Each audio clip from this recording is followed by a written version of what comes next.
Hey everybody, we're on Chapter 1, Section 5 today. We're going to be talking about absolute values and how they work in equations. Absolute value equations have multiple solutions. We talked in the past about how inequalities have lots of solutions, but very rarely do equations have more than one solution. But when they have an absolute value sign, generally that means there are possibly two solutions.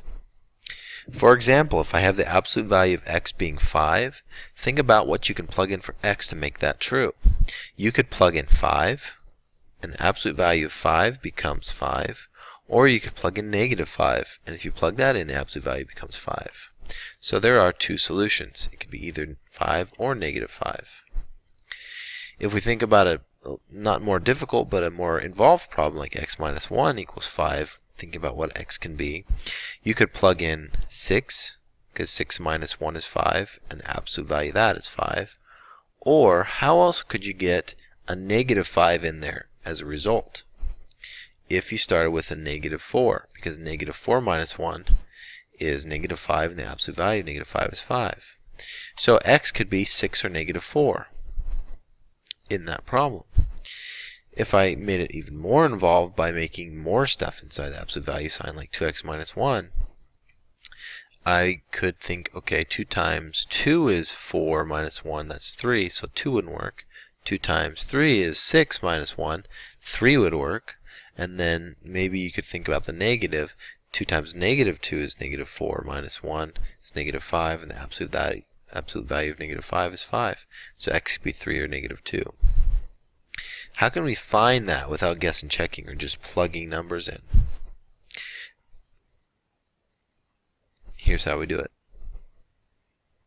For the first one, it's simple. Basically, you split it into two different equations. One equals a positive answer and one equals a negative answer. You're going to get rid of the absolute value sign when you do split them up. And there's your answer for the first one.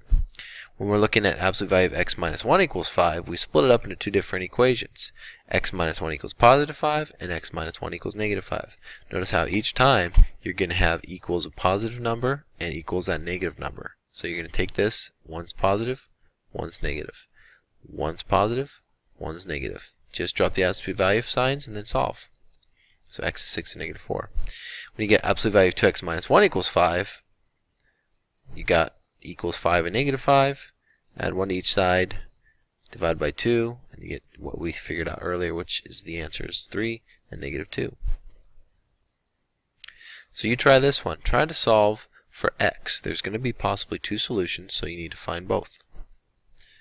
Is it A, negative 5/3 and 3, B, 2/3 and negative 3, C, 2/3 and 3, or D, 5/3 and negative 3? Go ahead and try that now.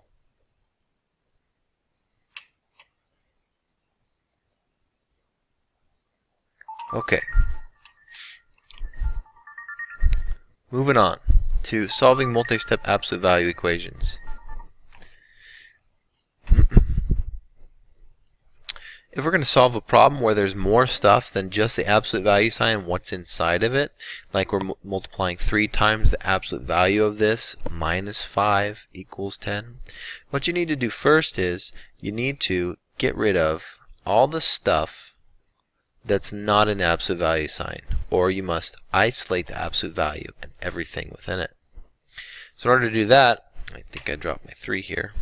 In order to do that, here's the problem. You're going to first get rid of the 5 by adding 5 to both sides, dropping everything else down. So now we have 3 times the absolute value of 4w minus 1 equals 15. Absolute value sign still not isolated, so we get rid of the 3 by dividing each side by 3. We are now left with 4w minus 1 in the absolute value sign equals 5. Once the absolute value sign is isolated,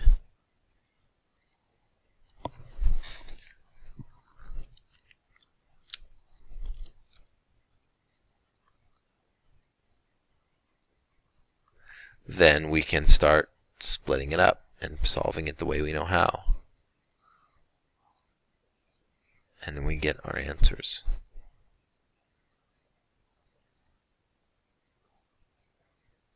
So you try. Solve 2 times the absolute value of 3x minus 1 plus 5 equals 33. The answer could be A, negative 13 over 3 and 5, B, 13 over 3 and 5, C, negative 13 and 5/3, and D, 13 and negative 5/3.